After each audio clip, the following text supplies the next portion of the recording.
Hey, what's up, guys? Today I'm going to be telling you guys about the music video that I just made and the reason why I made it, and I'm going to be showing you guys some behind the scenes clips of this music video.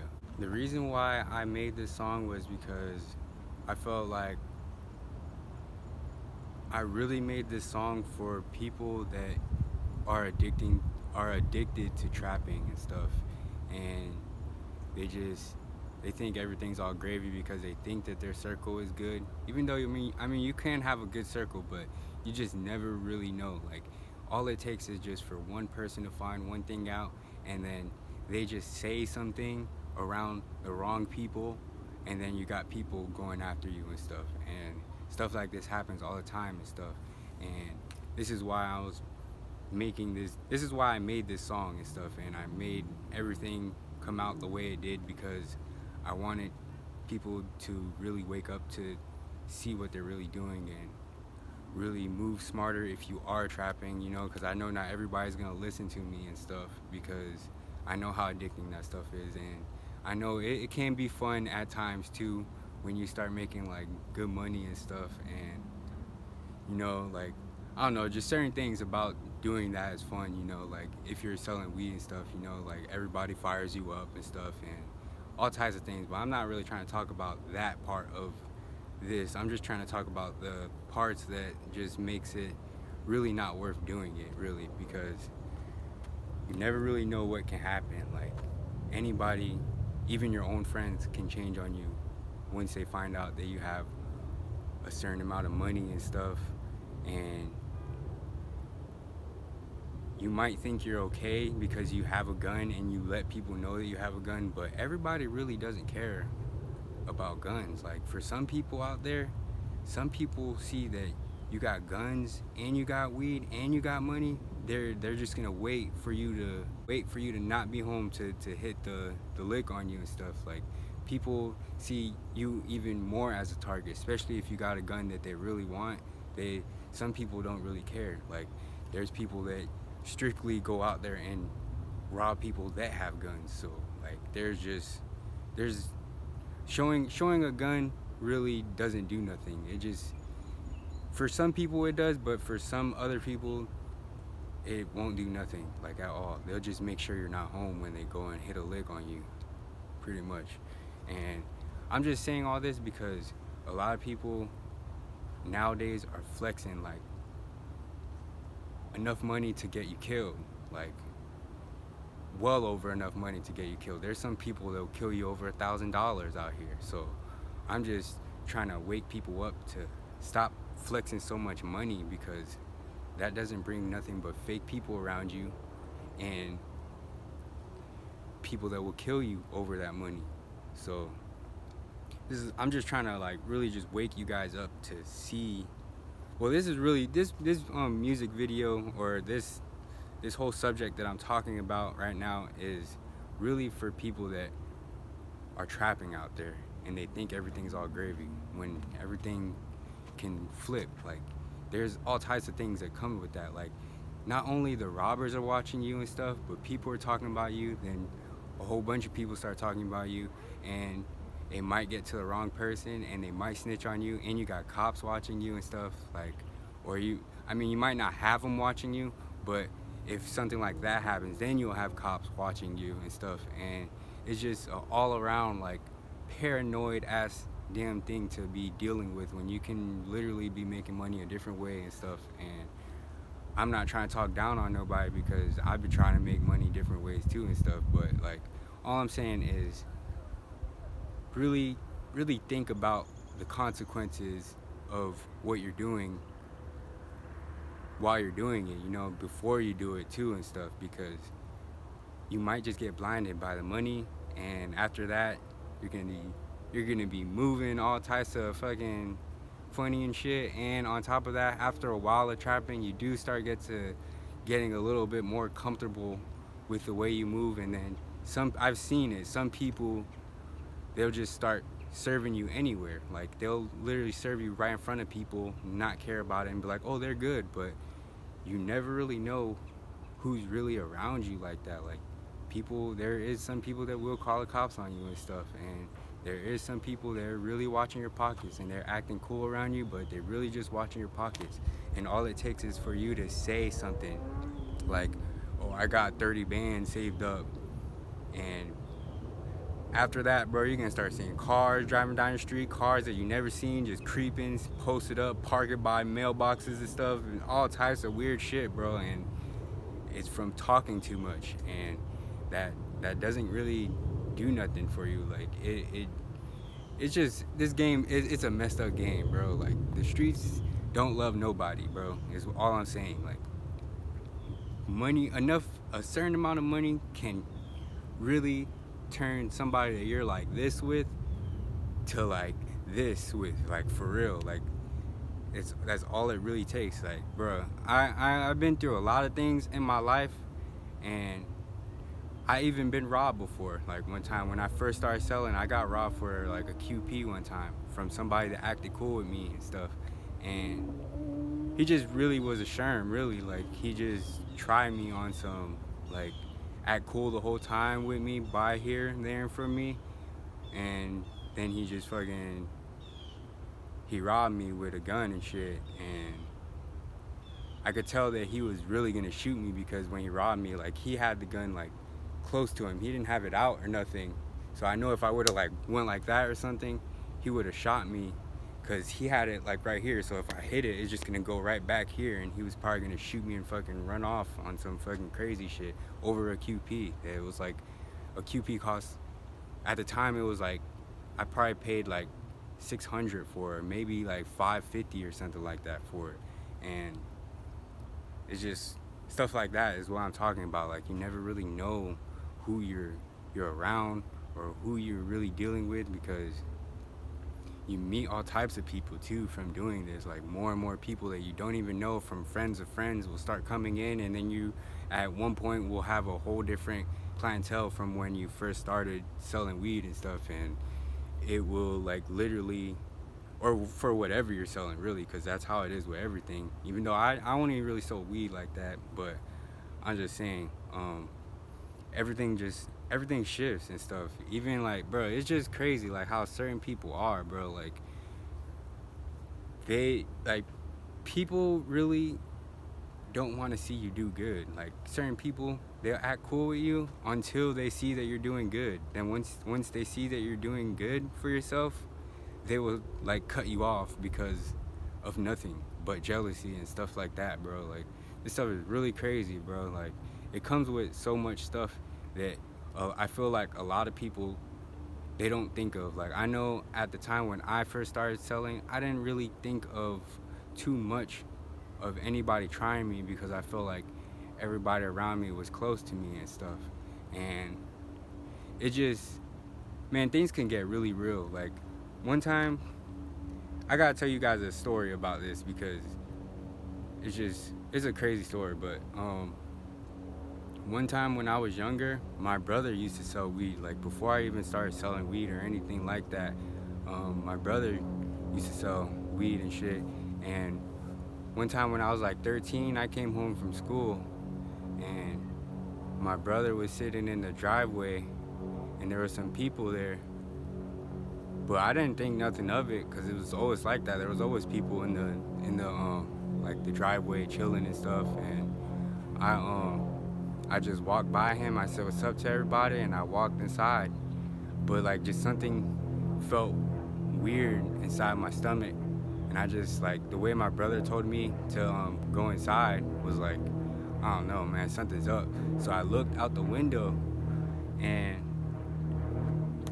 or when I went inside, I looked out my window, and my window was right there to the driveway. But I did it really swiftly, and something really was up. I saw my brother, and it was his friend in the driver's seat. And for some reason, they were sitting in my mom's car. I don't know why, but the guy had a pistol like right there to my brother and shit, and he was talking to him, and he also had like fucking gloves on and everything. And I didn't notice this until like I went inside. I just wasn't really paying attention, because like I said, like it was always like that at this house that I used to live at and stuff. Like there was always people around, people chilling and stuff. And from what I seen, it just looked like they were just talking and chilling. when I first walked by them, but then after I got that feeling in my stomach, it made me want to look out the window, and that's what I saw and stuff. And then after that, they came inside, and my mom and like some other people were inside the house and stuff. It was like my mom's friends and stuff, but they came inside, and what's crazy is like the way all this happened is from somebody that my brother was dealing with, just got him set up over making good money and having his shit together. And that's the type of shit that I was trying to tell you guys. That's why I told you guys this story, is because you never really know who can really change on you like that. And that shit's just crazy like that, bro. Like, and on top of that, one time, bro, my brother used to take like pills and shit and stuff, and bro, this nigga lost $5,000. Like I said, at this house, bro, it was like a chill spot for everybody. Everybody used to just come here and chill and shit, and pretty much just chill, smoke, and fucking drink, do whatever and stuff. And my brother at the time was fucking on, they used to call them school buses, or yeah, I think school buses or some shit like that. I don't really remember. I was so young. But he used to trip out on that shit, and bro, that shit, from what I hear, it makes you forget a lot of stuff. And I never done no pills and stuff because of this type of stuff. I seen my brother trip out on like a lot of shit that just made me like completely clear straight from that type of drug ever in my life and stuff. But my brother apparently lost $5,000 while he was high as fuck on some pills one time. And the reason why I'm saying this is because you never really know who's your friend like that. Like, you can have people inside your house, but once something like that comes up, they'll turn on you and stuff. Like, if he had real people around him hanging out, if they would have saw that $5,000 and knew he was high like that, a real person would have said, yo, I'm gonna put this over here, bro, you're tripping. Like, I'm gonna put this over here, or put it somewhere in a drawer or something, and then the next day call him and be like, yo, you were bugging, bro. Like, so I found $5,000, bro, and you were bugging. I put it in the drawer over there so you don't lose it, bro, or nobody takes it from you. That's what a real person would have did. But when like I was saying, when it's a certain amount of money, people that are real cool with you, they will just turn on you. And that's just something that I wanted to show people. You're out here putting your trust in a lot of people and stuff, and you really shouldn't even be talking to these people like that. Don't tell nobody your business like that, and just stay low key, because when you get to talking about shit, bro, that's when shit starts going south for you, boy. Because I'm telling you, man, if nobody knows shit about you and they don't know what you're doing, how would they ever know to do that type of stuff to you? But when you get to talking, then other people get to talking, then it gets out to the wrong people, and then that's how shit starts happening, bro. And I'm just trying to wake people up to see that, you know, and that's why I made this song right here. And I just want to explain, like, I know how that stuff is very addicting, and once you start to get a good little circle of clientele and stuff, and you start to really make money and stuff, like, it's very hard to stop doing that stuff. Especially, like, even if you do quit, then you start getting people calling you and saying, yo, I got this, bro, and you got people that will buy that for $200-300 more, and that's just in like a couple minutes or drive or something to their house, and drop it off, and you made that much money. It's very hard to stop doing that stuff. And I really used to sell a lot of weed too and stuff, and this is when I got older though. I started selling weed when I was like maybe like 16 or 17, and by the time I was like 17, I was like fucking fully selling weed. Like, I already had clientele from before I even started selling weed, because I was a stoner already, and I used to smoke with all the potheads and stuff. And I had the clientele for it. So once I started selling weed, it was like, oh, you got weed? Oh, hell yeah, bro, let's smoke. And they'll buy weed from me and fucking smoke with me and shit. And it was nice, bro. But when shit gets real, bro, it's not really worth it. That's when you'll wake up, like when things start going south, you're so damn paranoid because you can't sleep at night and shit because you think somebody's gonna come and try to do something to you, is when you start to really wake up to see, like, damn, bro, what am I really doing here? Like, is this money even worth all this stuff? Because I can't even fucking sleep at night type shit. Like, when it gets to that point, I feel like that's when people wake up. But by that time, it's like kind of almost damn too near late because you got so much damn money coming in that it's like, why the hell would I go work at a 9 to 5 that's gonna pay me what I can make in like 30 minutes or something like that in a week or something like that, or 2 weeks or some shit like that? It's just not worth it at all. And it just it's just something I was trying to show people, you know, because I feel like nowadays rappers just make it seem, they just show the fun parts of trapping. They don't explain the realness that comes with it, like the paranoia of not knowing if the cops just seen you serve something and now they're watching your house and you don't know if they're gonna come kick down your door or some shit like that on some crazy shit.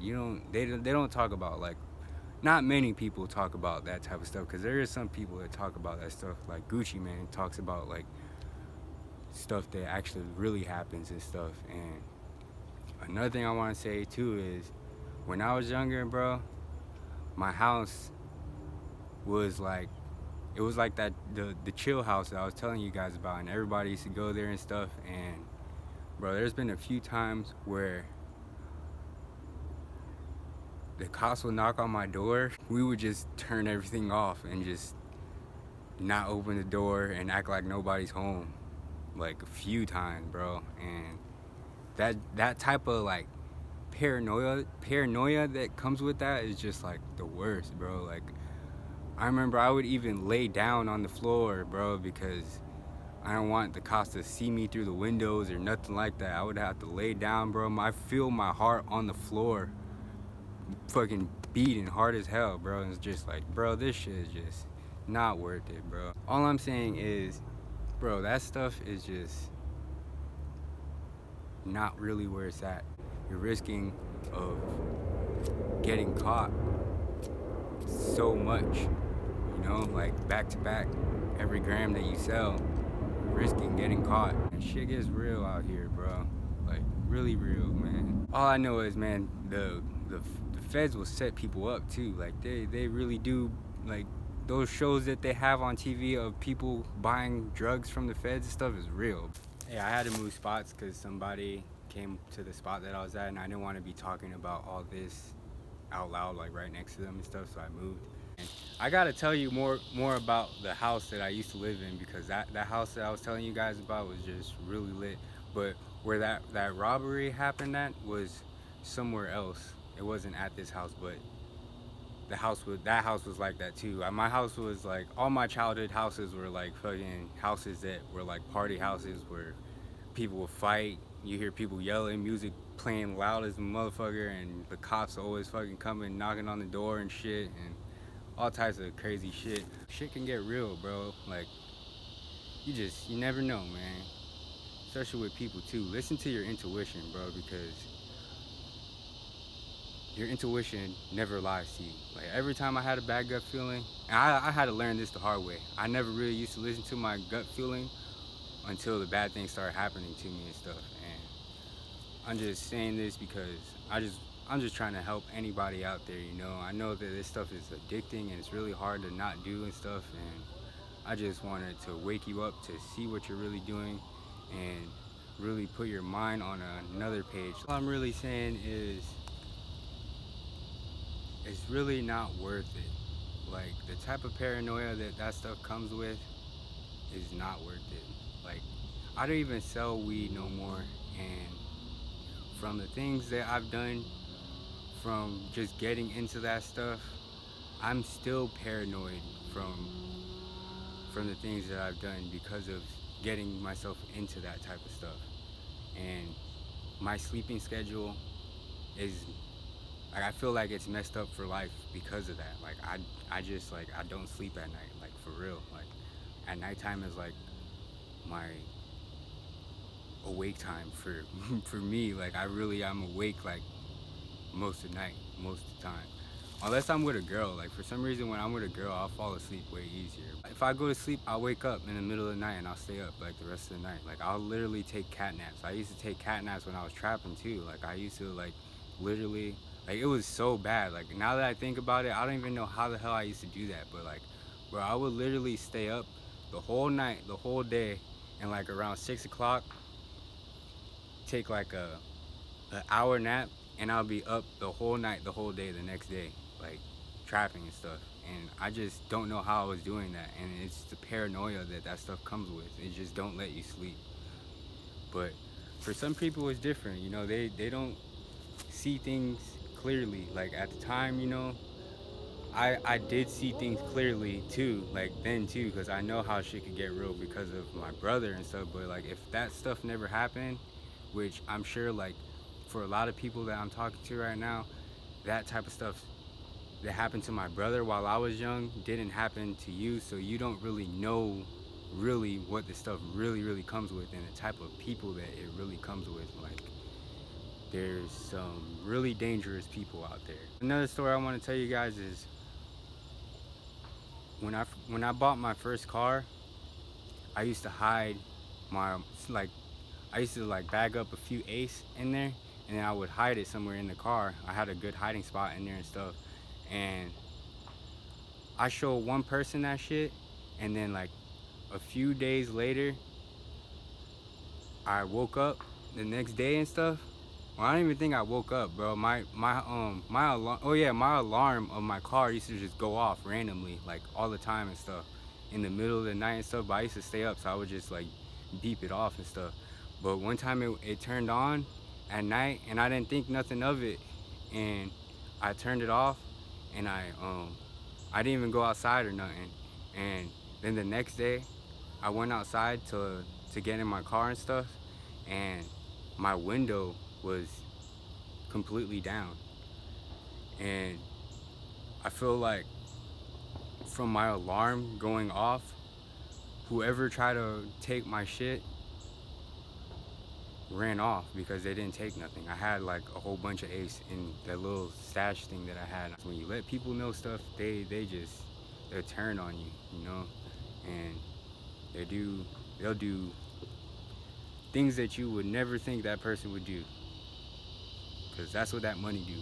That money make fine ass girls dance on old ass guys, you know what I'm saying? I seen it at the strip club and stuff. When I used to work there, I used to see girls that look like they should be a model and not even work there, dancing on a old wrinkly guy. And I just think in my head, I'm not trying to talk down on nobody, because I know everybody gets old and stuff. I know I'm gonna get wrinkly one day too, but I know that girl wasn't enjoying that, and this is what I'm talking about, bro. Money makes people do weird things, bro, for real. And I mean, that's all I really had to say about this video. I just wanted to try to wake people up to realize what they're really getting themselves into. Hey, my bad, I'm slacking on the behind the scenes clips. I'm just really trying to focus on getting all the music video scene clips and not missing any.